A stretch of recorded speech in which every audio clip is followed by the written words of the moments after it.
আজকে আমরা নতুন চ্যাপ্টার শুরু করছি। চ্যাপ্টারের নাম হচ্ছে তড়িৎ প্রবাহ ও ওহমের সূত্র। প্রথমে আমরা জানব তড়িৎ প্রবাহ কি। তড়িৎ প্রবাহ হচ্ছে কোন পরিবাহীর মধ্য দিয়ে তড়িৎ আধানের প্রবাহ। এরপর আসছে তড়িৎ প্রবাহ মাত্রা। তড়িৎ প্রবাহ মাত্রা হচ্ছে কোন পরিবাহীর যে কোনো প্রস্থচ্ছেদের মধ্য দিয়ে প্রতি সেকেন্ডে প্রবাহিত আধান। প্রতি সেকেন্ডে প্রবাহিত আধানের পরিমাণকে তড়িৎ প্রবাহ মাত্রা বলা হয়। তড়িৎ প্রবাহ মাত্রা I সমান Q/T। কিউটা হচ্ছে আধান, টিটা হচ্ছে সময়। প্রবাহ মাত্রার একক এসআই একক হচ্ছে অ্যাম্পিয়ার। 1 অ্যাম্পিয়ার কত হবে? এখান থেকে আমরা সংজ্ঞাটা দেব। 1 অ্যাম্পিয়ার সমান আধানের একক হচ্ছে কুলম্ব। 1 কুলম্ব/1 সেকেন্ড। অর্থাৎ কোন পরিবাহীর যে কোনো প্রস্থচ্ছেদের মধ্য দিয়ে যদি 1 সেকেন্ডে 1 কুলম্ব আধান প্রবাহিত হয় তাহলে সেই পরিবাহীর প্রবাহ মাত্রা হবে 1 অ্যাম্পিয়ার। প্রবাহের প্রকারভেদ। প্রবাহ হচ্ছে মেইনলি দুই প্রকার। একটা হচ্ছে সমপ্রবাহ, যেটাকে আমরা ডিসি বলি, ডাইরেক্ট কারেন্ট। আর একটা হচ্ছে পরিবর্তী প্রবাহ, অল্টারনেটিং কারেন্ট। সমপ্রবাহ হচ্ছে যে প্রবাহ পরিবাহীর মধ্য দিয়ে সবসময় একই দিকে প্রবাহিত হয় সেটাকে বলা হচ্ছে সমপ্রবাহ। যেমন এটা সমপ্রবাহের উদাহরণ।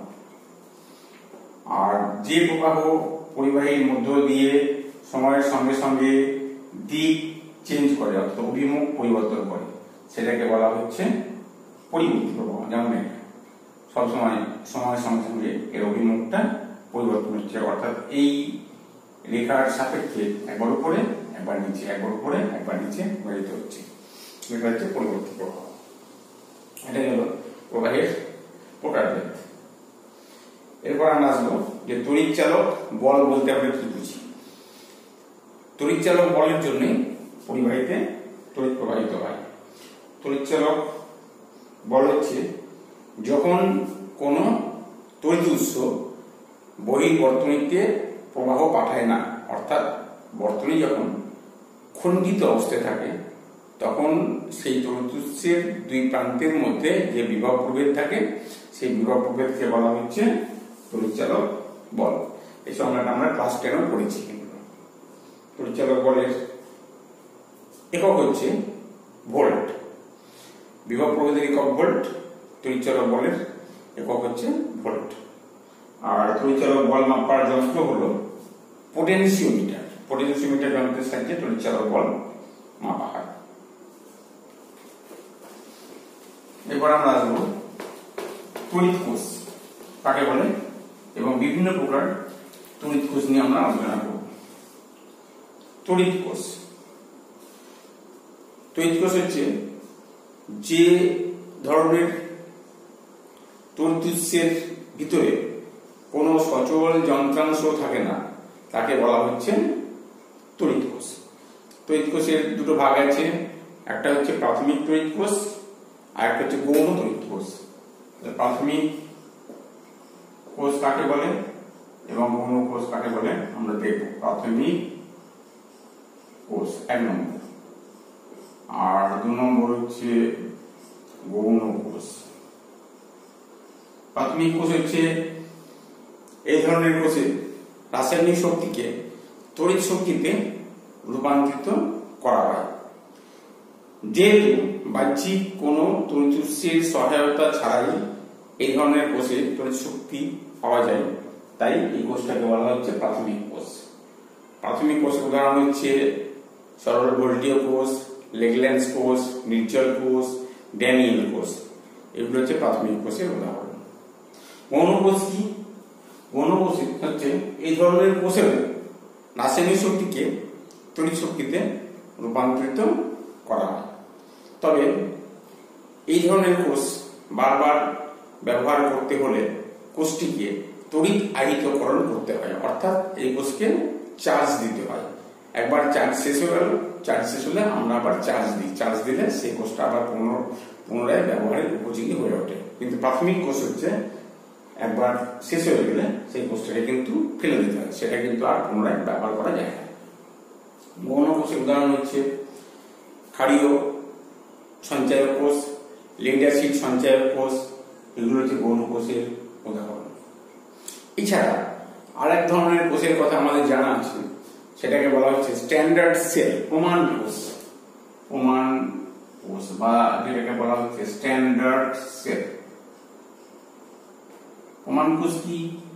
প্রমাণ কোষ হচ্ছে এই ধরনের কোষ যতক্ষণ সক্রিয় থাকে ততক্ষণ এই ধরনের কোষের তড়িৎচালক বলের মানের কোনো পরিবর্তন হয় না, অর্থাৎ তড়িৎচালক বলের মানটা সবসময় ফিক্সড থাকে, স্থির থাকে। সেই জন্য এটাকে বলা হচ্ছে প্রমাণ কোষ। প্রমাণ কোষের উদাহরণ কি? উদাহরণ হচ্ছে ওয়েস্টন ক্যাডমিয়াম কোষ। ওয়েস্টন ক্যাডমিয়াম কোষ হচ্ছে বর্তমানে আন্তর্জাতিকভাবে স্বীকৃত প্রমাণ কোষ। এই কোষের তড়িৎচালক বলের মান কত? এই কোষের তড়িৎচালক বলের মান হচ্ছে 20 ডিগ্রি সেন্টিগ্রেড উষ্ণতায় এই কোষের তড়িৎচালক বলের মান হচ্ছে 1.0183 ভোল্ট তড়িৎচালক বলের মান।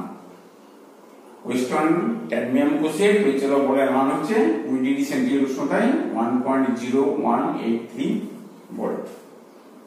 এটা গেল কোষ সম্পর্কে আলোচনা।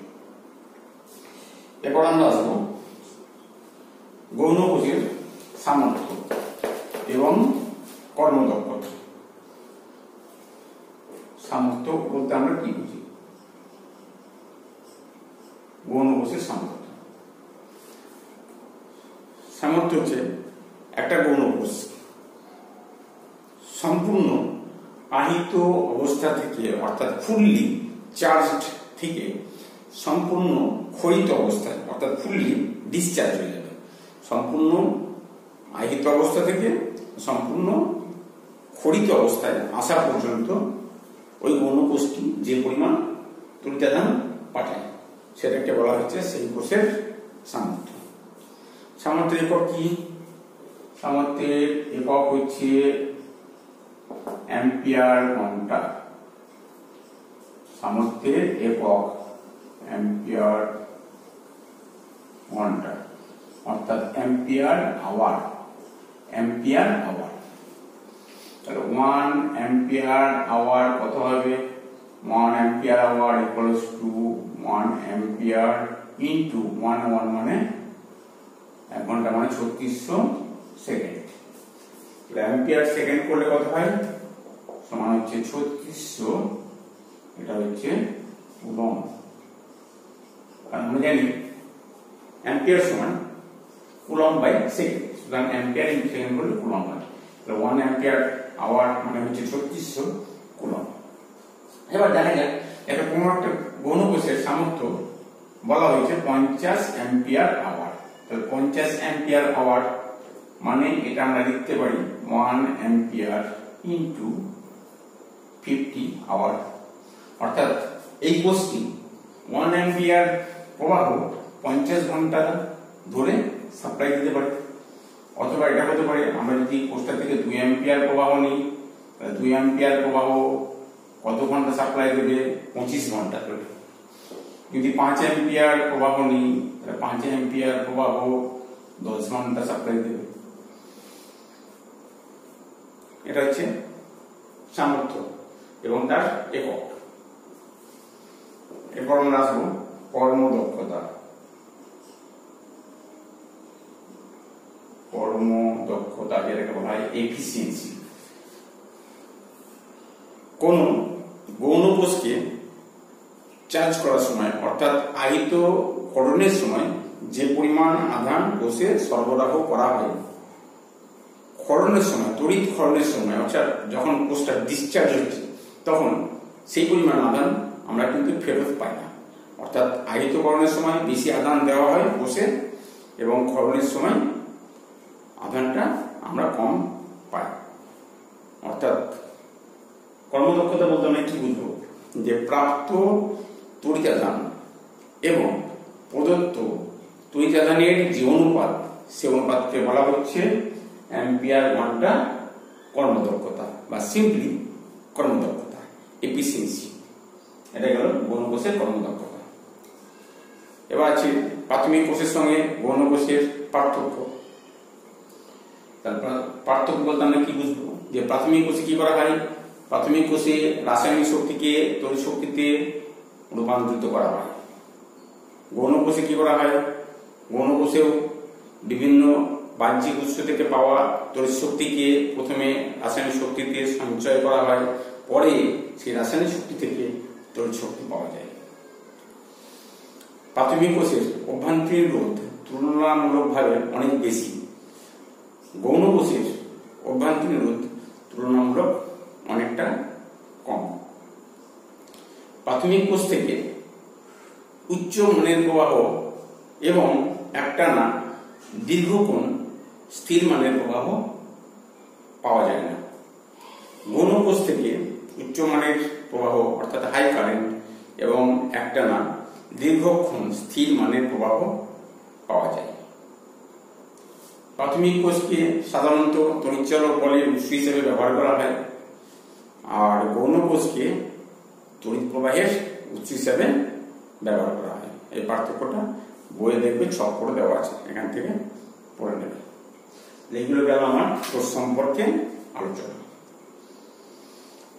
এরপরে আমরা আসবো ওহমের সূত্র। ওহম হচ্ছে একজন বিজ্ঞানীর নাম, এটা তোমরা ক্লাস 10 পড়েছো। ওহমের সূত্র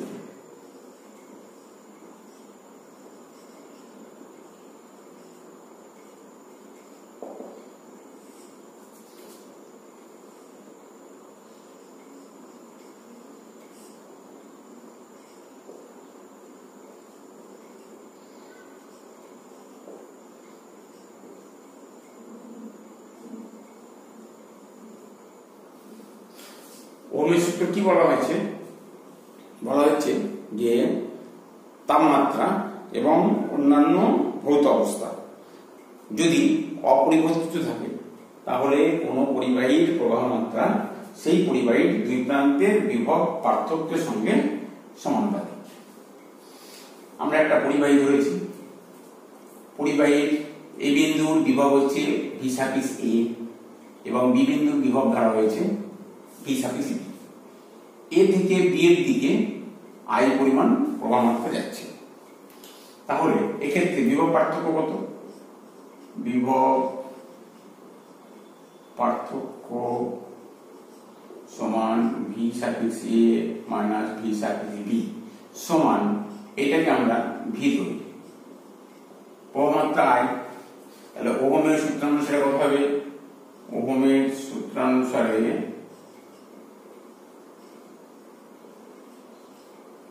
এটা আমরা লিখতে পারবো যে ভি প্রপোর্শনাল টু আই, বা ভি সমান একটা ধ্রুবক আর আই। আর হচ্ছে ধ্রুবক, এই ধ্রুবকটার নাম আছে, এটাকে বলা হচ্ছে রোধ, রোধ বলা হয়। আর ধ্রুবকটাকে রোধের সঙ্গে আমরা পরে আসবো। তাহলে ওহমের সূত্রের গাণিতিক রূপটা কি হলো? ভি সমান আর আই। এবার রোধের সংজ্ঞা।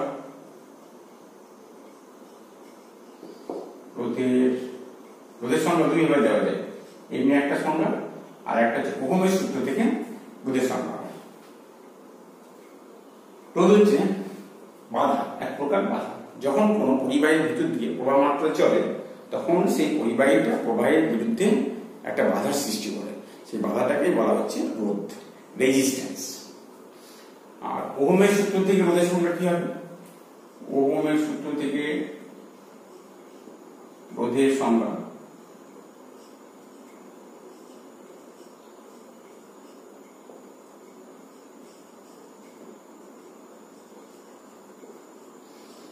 ওহমের সূত্রের গাণিতিক রূপটা আমরা পেয়েছি, সেটা হলো ভি সমান আর আই, বা এখান থেকে আর কত হবে? আর সমান হবে ভি বাই আই। ভিটা হচ্ছে বিভব পার্থক্য বা বিভব প্রভেদ, বিভব প্রভেদ, আর এটা হচ্ছে প্রবাহ মাত্রা। তাহলে কি বলবো, কোন পরিবাহীর দুই প্রান্তের বিভব প্রভেদ এবং সেই পরিবাহীর মধ্য দিয়ে প্রবাহিত প্রবাহ মাত্রার যে অনুপাত, সেই অনুপাতটাকে বলা হচ্ছে ওই পরিবাহীর রোধ। এটা হচ্ছে ওহমের সূত্র থেকে রোধের সংজ্ঞা। এরপর আমরা আসবো একক, রোধের একক কি? রোধের একক হচ্ছে ওহম। ওহমের নাম অনুসারে রোধের এককটা হচ্ছে ওহম। ওহমের সংজ্ঞা বলবো, রোধের একক হলো ওহম। এটাকে এই সিম্বল দ্বারা প্রকাশ করা হয়, এটা সিম্বল ওহমের। এক ওহম রোধ বলতে আমরা কি বুঝবো? আর সমান V by R, 1 ohm, 1 ohm, ভিটা হবে 1 ভোল্ট বাই আইটা হবে 1 অ্যাম্পিয়ার। 1 ওহম রোধ, কোন পরিবাহী রোধ 1 ওহম বলতে আমরা কি বুঝবো?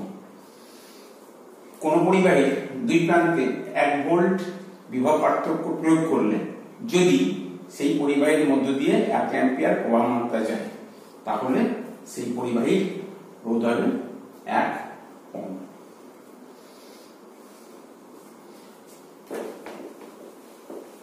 ওহমের সূত্রের একটা লেখচিত্র আছে, বিভব প্রভেদ বনাম প্রবাহ মাত্রা লেখচিত্র, এবং এর একটা প্র্যাকটিক্যাল আছে, তোমরা ক্লাস 12 এ পড়বে, প্র্যাকটিক্যালটা করতে হবে। বিভব প্রভেদ অর্থাৎ ভি ভার্সেস আই যে লেখচিত্র সেটা কত হবে? বিভব প্রভেদ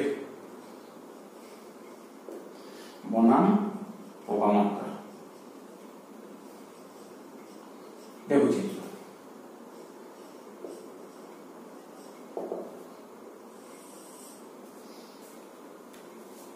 ওহমের সূত্রের ক্ষেত্রে ভি ভার্সেস আই যে লেখচিত্র সেটা হচ্ছে এরকম, এক্স অক্ষ বরাবর আমরা প্লট করছি বিভব প্রভেদ ভি, এবং ওয়াই অ্যাক্সিস বরাবর আমরা প্লট করছি প্রবাহ মাত্রা আই। এক্ষেত্রে গ্রাফটা হবে স্ট্রেট লাইন, মূল বিন্দু আমি একটা সরলরেখা। এখানে একটা কথা বললেন যে ওহমের সূত্র উপর বেস করে পরিবাহীকে দুটো ভাগে ভাগ করা হয়েছে। যে সমস্ত পরিবাহী ওহমের সূত্র অর্থাৎ ভি সমান আর আই মেনে চলে, তাদেরকে বলা হচ্ছে ওহমীয় পরিবাহী। আর ওহমীয় পরিবাহীর ক্ষেত্রে ভি ভার্সেস আই লেখচিত্রটা হচ্ছে এই ধরনের। আর একটা হচ্ছে অওহমীয় পরিবাহী, অর্থাৎ যে সমস্ত পরিবাহী ওহমের সূত্র ভি সমান আর আই মেনে চলে না, তাদেরকে বলা হচ্ছে অওহমীয় পরিবাহী। তাহলে পরিবাহী হচ্ছে দুই প্রকার, একটা হচ্ছে ওহমীয় পরিবাহী, আর 2 নম্বর হচ্ছে অওহমীয় পরিবাহী।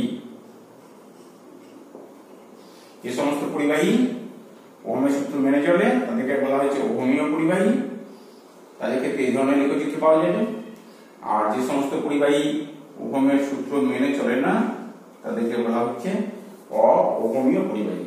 সাধারণত বেশিরভাগ ধাতব পরিবাহী হচ্ছে ওহমীয় পরিবাহী, আর অওহমীয় পরিবাহী হচ্ছে বিভিন্ন ধরনের তড়িৎ বিশিষ্ট পদার্থ,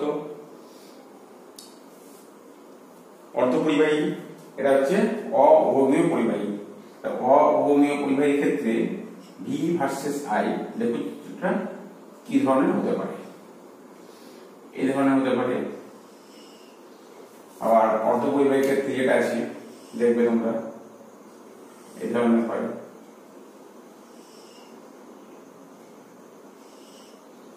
এটা হচ্ছে ভি, এদিকে হচ্ছে আই। তাহলে এইগুলো হচ্ছে অওহমীয় পরিবাহীর ক্ষেত্রে ভি ভার্সেস আই লেখচিত্র। এগুলোকে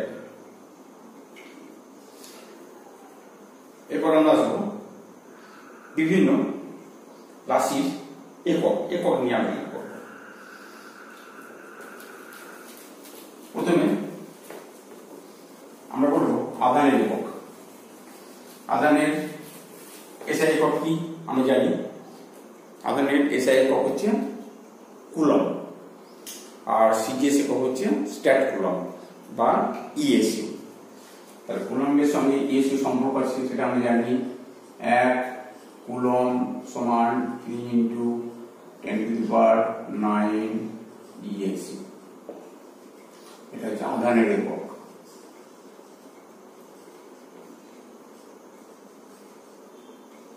এসআই একক কুলম, সিজিএস একক ইএসইউ। 1 কুলম সমান 3 × 10⁹ ইএসইউ। নেক্সট হচ্ছে প্রবাহ মাত্রার একক। প্রবাহ মাত্রার এসআই একক অ্যাম্পিয়ার বলেছি, অ্যাম্পিয়ারের সঙ্গে ইএসইউ সম্পর্ক আছে। 1 অ্যাম্পিয়ার, এএমপি মানে অ্যাম্পিয়ার, সমান 3 × 10⁹ ইএসইউ। এটা প্রবাহ মাত্রা। প্রবাহ মাত্রা কথাটা লিখতে হবে, কারণ ইএসইউ অনেক কিছুরই একক হয়। বিভব প্রভেদ, বিভব প্রভেদ বা বিভব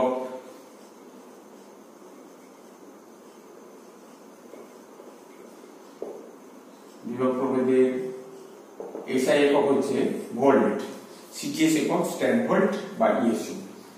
1 ভোল্ট = 1/300 স্ট্যাট ভোল্ট বা ইএসইউ বিভব, এটা জানি। আর প্রবাহ মাত্রা আরেকটা একক আছে, সেটা হচ্ছে ইএমইউ। সেটা হচ্ছে 1 ইএমইউ ইলেকট্রোম্যাগনেটিক ইউনিট। 1 ইএমইউ সমান হচ্ছে 10 অ্যাম্পিয়ার। এটা হচ্ছে একটা সম্পর্ক। তাহলে রোধের এককটা কি হবে? রোধের একক আমরা জানি ওহম। রোধের একক এটা হচ্ছে ওহম। 1 ওহম সমান ছিল কত? 1 ভোল্ট বাই 1 অ্যাম্পিয়ার। 1 ভোল্ট কত? 1 ভোল্ট সমান হচ্ছে 1/300 ইএসইউ বিভব, এটা ডিভাইডেড বাই 1 অ্যাম্পিয়ার। 1 অ্যাম্পিয়ার সমান 3 × 10⁹ ইএসইউ। 3 × 10⁹ ইএসইউ, এটা প্রবাহ মাত্রা। তাহলে কি দাঁড়ালো? এটা হবে 1/9 ইন্টু 10⁻11 ইএসইউ রোধ। এটা হচ্ছে রোধ। কেন? বিভব প্রভেদ বাই প্রবাহ মাত্রা সমান হচ্ছে রোধ। 1 ভোল্ট 1 ওহম সমান হচ্ছে 1 ভোল্ট বাই 1 অ্যাম্পিয়ার। 1 ভোল্ট সমান হচ্ছে 1/300 ইএসইউ বিভব, আর 1 অ্যাম্পিয়ার সমান হচ্ছে 3 × 10⁹ ইএসইউ প্রবাহ মাত্রা। তাহলে এটা হচ্ছে 1/9 ইন্টু 10⁻11 লিখে হয়ে যাচ্ছে, উপরে গেলে 1/9 ইন্টু 10⁻11 ইএসইউ রোধ। এইগুলো গেল সিজিএস এককের সঙ্গে এসআই এককের সম্পর্ক। আধান, প্রবাহ মাত্রা, বিভব প্রভেদ, রোধ, এদের সিজিএস একক এবং এসআই এককের বিভিন্ন যে সম্পর্ক, সেই সম্পর্কগুলো গেল। আজ এই পর্যন্ত। পরের দিন আমরা আবার এরপর থেকে শুরু করব।